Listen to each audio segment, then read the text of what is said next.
सभी दोस्तों को मेरा राम राम। ये उपाय उन लोगों के लिए है जो एस्ट्रोलॉजर की फीस नहीं दे सकते। बहुत सारे लोग मेरे से भी उम्मीद रखते हैं भाई, जो मैं किसी को ये तो बोलता नहीं हूँ कि मेरे से कुंडली दिखाओ और मैं एक महान एस्ट्रोलॉजर हूँ, मैं तो ईश्वर से मिल के आया हूँ, आपका कल्याण तुरंत ही कर दूंगा।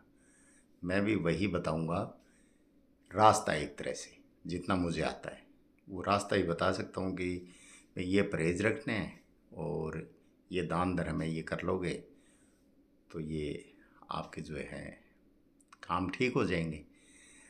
अब यहाँ क्या है कि इसके पीछे कारण है। कई लोग कहते हैं कुछ नहीं होता इन चीज़ों से, ऐसा भी नहीं है, होता बहुत कुछ है। कारण क्या है कि 11वां घर जो है गुरु और शनि दोनों का है। शनि का वो पक्का घर है, अदालत है उसकी, और वहाँ गुरु कारक है। तो शनि कर्म है, बृहस्पति जो है वो धर्म है। तो जब शनि का पलड़ा भारी है यानी कर्मों का, आप तो यूँ मान लो कि शनि जज है और बृहस्पति राष्ट्रपति है। जज अगर सज़ा सुना दे तो फिर राष्ट्रपति को ही अधिकार होता है कि वो उस सज़ा को माफ़ करवा दे। तो बृहस्पति के जितने भी काम हैं वो धर्म के काम, जीव मात्र की सेवा करना, गाय की, कुत्तों की, कौवों की, बिल्लों की, ये जितने भी होते हैं उनकी, गरीबों की, मजदूरों की, असहायों की, उनको देते रहना, वो धर्म का काम है। तो वो हो गया एक तरह से बृहस्पति को मजबूत करना। और दूसरा शनि तो वहाँ क्या है, कुछ नहीं कर सकता 11वें घर में। वो तो गुरु को प्रणाम करके और माता के दूध की कसम खा के बैठता है कि मैं फैसला जायज़ करूँगा, चाहे कोई कैसा भी हो, चाहे वो दया के लायक हो चाहे ना हो। फिर दया जो है वो बृहस्पति से मिलती है हमें।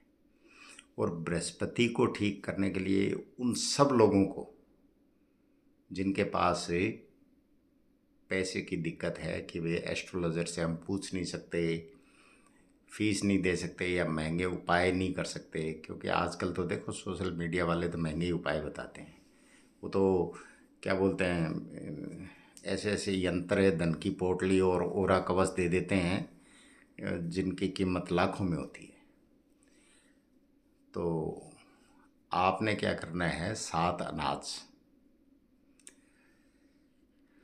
बाजरा ज़रूर होना चाहिए उसमें क्योंकि वो राहु का होता है। बाकी आप गेहूँ ले लो, चने ले लो, मोठ ले लो, ज्वार ले लो, चावल ले लो, मक्का ले लो, यूँ करके 7 अनाज का दलिया बना लो मिक्सी में।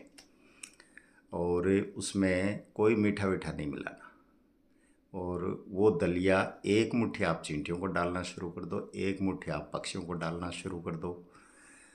ये केतु का उपाय है। और कुंडली में सबसे ज़्यादा अगर पीड़ित होता है, मार पड़ती है, तो वो केतु पे पड़ती है। क्योंकि केतु जब भी गुरु, मंगल और सूर्य ये निर्बल होंगे तो वो केतु पे डाल देते हैं अपना प्रभाव। लास्ट में क्या है, केतु सबसे पीछे का ग्रह और केतु पे मार पड़ती है, तो उसको मजबूत रखना ज़रूरी है। इसको नीम का पत्थर कहा गया है। इसको बड़ा जो घर का मुख्य होता है, बेटा होता है, वो केतु होता है। तो नींव अगर मजबूत होगी तो मीनार चाहे कितनी ऊंची हो गिरेगी नहीं। और बेटा अगर पूत कपूत क्यों धन सिंचे और पूत सपूत क्यों धन सिंचे, बेटा अगर संस्कारी निकल गया तो वो अपने आप कमा लेगा। पैर, हमारे पैर जो हैं वो केतु के हैं। तो वो अगर जब तक काम कर रहे हैं तो हम किसी के अधीन नहीं हो सकते। रीढ़ की हड्डी, ये भी केतु कहा गया है। तो वजन झेलने की ताकत जो है वो केतु में होती है। और केतु एक ऐसा ग्रह है कि चारपाई जो है जिस पे जन्म लेते हैं वो केतु है, और जिस अर्थी पे इंसान जाता है वो भी केतु है। तो जन्म से लेके अंत समय तक साथ देने वाला ग्रह होता है केतु। और ये बृहस्पति का शिष्य है। हम कहीं भी जाते हैं तो डायरेक्ट मुख्यमंत्री और इनसे मुलाकात नहीं होती हमारी। हम सबसे पहले गए दरबान को, वॉचमैन को, उसके सेक्रेटरी को, उसको खुश करना पड़ता है, फिर अंदर एंट्री मिलती है। तो वही रोल केतु का है जीवन में।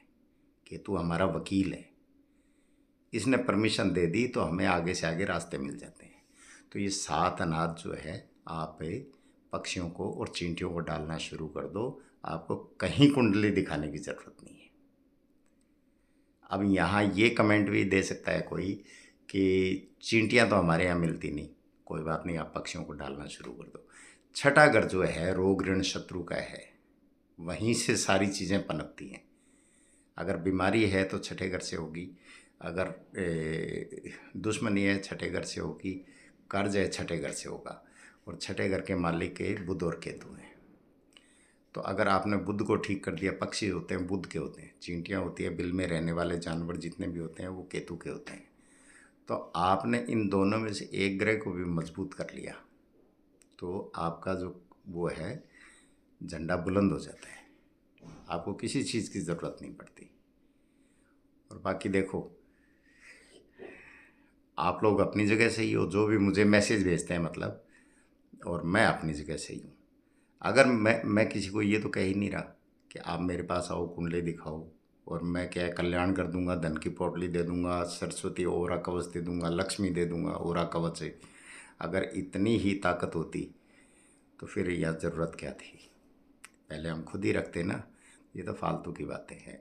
लेकिन हाँ, हर इंसान के वक्त की कीमत होती है। अगर मेरे से कोई वक्त लेगा तो वो उसकी फ़ीस देनी पड़ेगी।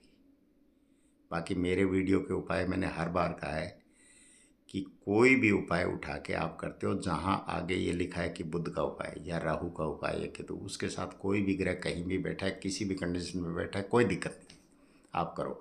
और ये सर्वसाधारण के लिए मतलब ये 7 अनाज वाला है ना, कोई 1,00,000% गारंटी देती हूँ, और कोई कहता है कि मैं 1,000% गारंटी देता हूँ, लेकिन मैं 99% गारंटी दे रहा हूँ कि इस एक उपाय से आपकी कुंडली इतनी मजबूत हो जाती है कि आपको दिखाने की ज़रूरत नहीं पड़ेगी।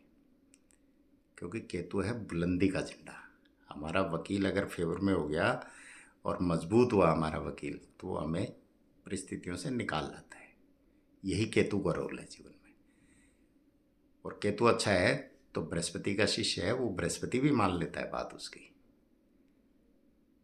और बृहस्पति एक ऐसा ग्रह है कि उसके सारे ही ग्रह सम्मान करते हैं, अंदरूनी भले ही कोई दुश्मनी रखे, लेकिन वैसे वो देवगुरु है तो उसको सम्मान देते हैं सब। तो इस तरीके से दान धर्म करके आप अपनी कुंडली खुद ठीक कर सकते हो। तो आप करेंगे, आपको लाभ होगा। नमस्कार, धन्यवाद।